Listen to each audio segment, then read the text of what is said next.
look, we all have our certain elements in our life that we want around us and don't.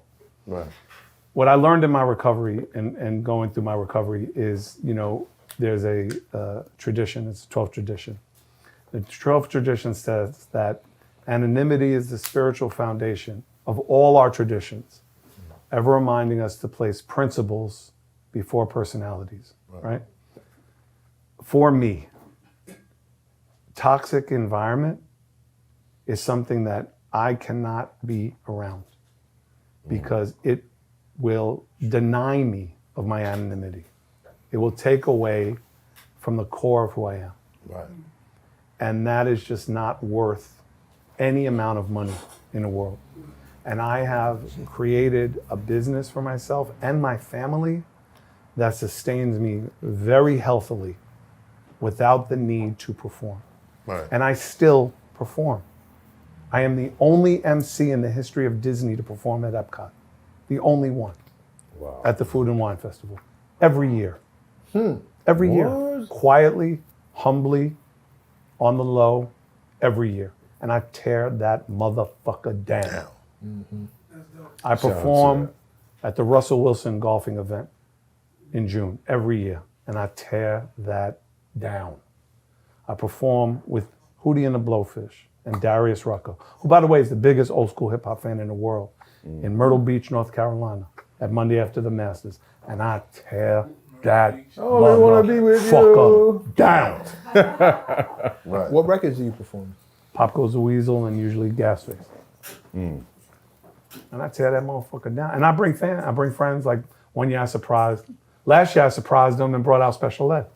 They lost their minds. Year before that I brought out Chubb Rock, lost their minds. It's about keeping energy. Yeah, Chubb, come on. Yeah, Chubb. Come on, Chubb. come on, Chubb. Come on, Chubb. Come on through. They need Brooklyn in We here. got the same birthdays, Ed. We got the same Brooklyn in birthday. here. Me and We you, need May Brooklyn. 16th. I've been through that. You know what I mean? So through. For me it's always about good energy. And there's no money you can put on that. Like, I raised my kids to believe that if you follow your passion, you never work a day in your life. You chase opportunity, money comes. You chase money, it runs.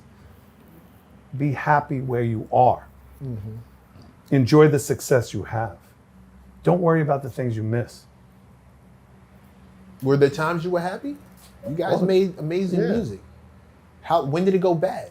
I mean, matter of fact, I'm gonna ask you for 2 moments. Yeah, sure. The best time that you had ever with Pete, and the worst. So when we first got to London, there was a law that they were trying to pass called the poll tax, P-O-L-L. The poll tax basically stated that every person under a roof, Parliament was trying to pass this, had to pay a tax. I'm sorry? Not Wu-Tang? No. Okay. PLO stuff. Yes. No. You caught it? Well played, by the way. Well played. Yes, thank you. MC status, by the way. Right. That every person living under a roof had to pay a flat tax of £2,500. So if you were a mom, a dad, sister, brother, £2,500, fine.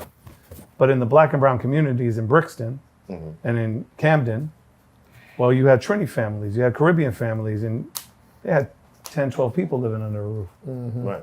It would have broke them. Easy. Because the average family at that time in 1989 was making £40,000 a year. Right. Maybe 45. Those families weren't even making that. To say there was civil unrest is an understatement. They made 92 in LA look like a campfire. And we're performing at Brixton Academy with Public Enemy. Right. And Brixton Academy is one of the oldest venues in the history. Shakespeare debuted plays at Brixton Academy. Right. Amazing. It's dirt floors and speakers up to the ceiling. We got the hottest record. Gaswave's the hottest record. And Chuck taught me something. And it's a great story, but it's a whole other story. But Chuck taught me that if you're the hottest artist, he doesn't care.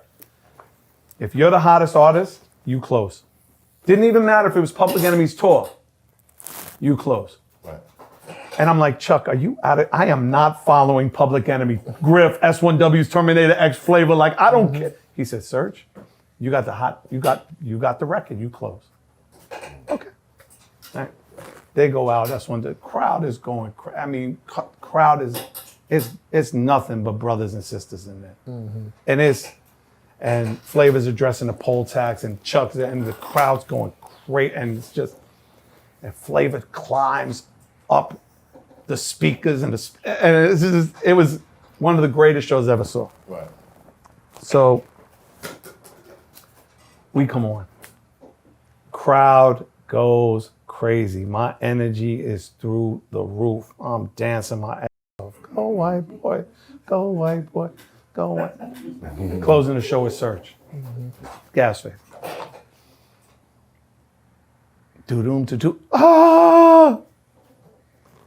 Everybody, MCs, and the whole crowd, MC Search. Cut it off, cut it off, cut it off. Black cat is bad luck. Bad guys wear black. Must have been the same queen that set up the poll tax. Get the doo-doom. Oh!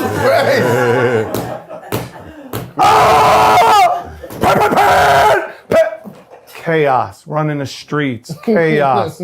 Next day, London Times, MC Search gives the Queen the gas face at the live performance. Crazy. Oh, that's crazy. We leave the country, we come back. Brixton was 4,000 people. We do Wembley 3 months later, 140,000 sold out. 140, was that the biggest crowd? Ever. I've never, ever been in front of 140,000 people. God, that's And the it's best time. everybody, and it's daytime, and it's black, white, everybody. And this place is rocking. And we do gas face. Every MC, and I don't even, and the whole crowd, black cat is bad luck. Bad guys wear black. Must have been the same queen that set up the poll tax. I just did this. And they And just the wrapped whole crowd. the whole. Best time ever. Fire. This That's is time good ever. stuff, man. I love Best time ever. Worst time. Worst time. When we broke up, the group broke up. Come on, man. We need more details of that. I'm gonna give you that. And I, but it's the truth and it is what it is. What was it over? He called my wife a bitch. Called her out a name. Yeah, that'll do it. That'll do it. Yeah. And by the way, that wasn't even the worst of it. The worst of it was what happened after that when I had to go on the road without him and all of that. But I still tried to make it work, not once, but twice. 2000, we went on a tour with D'Angelo and the Roots. We tried to do Ichabod's Cranium. Didn't work. 2013, tried to go out on the road again. Didn't work. Just animosity, just can't speak to each It wasn't, my wife said to me something besides the fact that he never apologized. She could get over that because we had now built a life. We had 3 beautiful kids. I sold Nouveau. I built Echo Unlimited. Like I've had a career that most people could only dream of. I had a #1 radio show. I had a #1 television show. I had the #1 liquor company in the world. I had the #1 clothing company in the world. Like, these are not things that I worked for. These were mine. I own them. You feel me? Right. So I've had amazing success. And she said to me, after I tried to do a second show with him, she said, I'm not trying to be married to MC Search anymore. I want to be married to Michael. And if you want to go be MC Search and go be that, I need to be out.